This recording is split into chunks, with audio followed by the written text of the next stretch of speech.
दोस्तों, जब महाभारत का युद्ध हो रहा था तो उसमें एक ऐसा महान योद्धा था जो किसी से ना तो लड़ा ना ही किसी से जीता।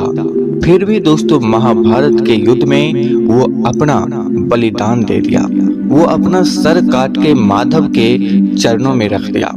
चलिए, इस वीर महाबली कौन है और इसका क्या नाम है? आखिर माधव ने उसका सर क्यों मांगा? तो इसके बारे में आज हम आपको बताने वाले हैं। दोस्तों, आपने बर्बरिक का नाम तो जरूर सुना होगा। सबसे हैरान कर देने वाली बात तो यह था बर्बरिक के पास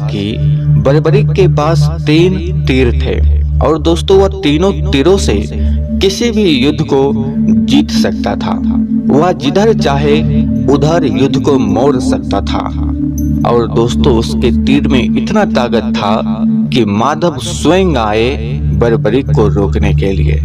चलिए, इसके पीछे विस्तार से हम आपको बताते हैं कहानी। यह कहे कि वह जिस ओर से लड़ता उस ओर में विजय ही प्राप्त होता, जिसका नाम था बर्बरिक। बर्बरिक महायोद्धा भीमसेन का नाती और घटोत्कच का पुत्र था। लेकिन क्या आप जानते हैं श्री कृष्ण ने बर्बरिक का गला क्यों काट दिया? सबसे पहले दोस्तों, आप जान लीजिए कि बर्बरिक को शिव से क्या वरदान मिला था। धार्मिक ग्रंथों के अनुसार बर्बरिक महाभारत में एक अद्वितीय योद्धा था। वह अपने साहस और युद्ध कौशल के लिए जाना जाता था। माना जाता है कि बर्बरिक को भगवान शिव से 3 अमोघ बाणों का वरदान प्राप्त था, इसलिए उसे 3 बाणधारी नाम से भी जाना जाता था। बर्बरिक के इन बाणों में इतनी शक्ति थी कि वे पूरे युद्ध का परिणाम एक पल में बदल सकते थे।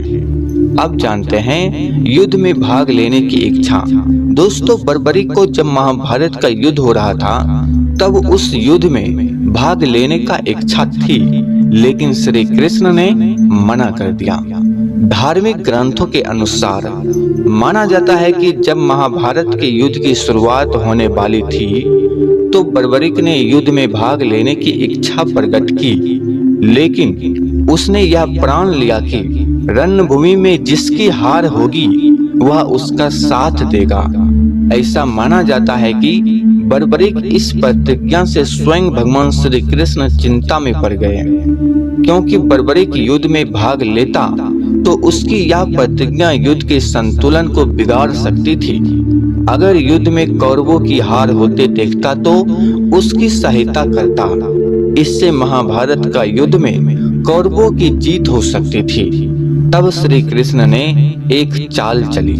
जब श्री कृष्ण को बर्बरिक के प्राण ने चिंता में डाल दिया तो उन्होंने बर्बरिक की परीक्षा लेने के लिए ब्राह्मण के रूप में उससे युद्ध कौशल दिखाने को कहा। जब भगवान श्री कृष्ण ने बर्बरिक की शक्तियों और पराक्रम को देखा तो वह चौंक गए। इसके बाद श्री कृष्ण ने उचित रणनीति के तहत उनसे उनका सिर दान में मांग लिया। मान्यता है कि बर्बरिक अपनी बात का पक्का योद्धा था, जो बोलता था उसको पूरा करता था। इसलिए उसने अपना सिर श्री कृष्ण को दान में दे दिए। लेकिन उसने श्री कृष्ण से यह वरदान मांगा कि वह महाभारत का पूरा युद्ध देखना चाहता है। श्री कृष्ण ने उसकी इस इच्छा को पूरी करने के लिए उसका सिर युद्ध के मैदान में एक पेड़ पर लटका दिया, जिसको अब खाटू श्याम के नाम से जाना जाता है। और वह सिर पूरे महाभारत को युद्ध को देखा। बर्बरिक का जो इच्छा था वो भी पूरा हो गया और श्री कृष्ण जो चाहता था वो भी पूरा हो गया।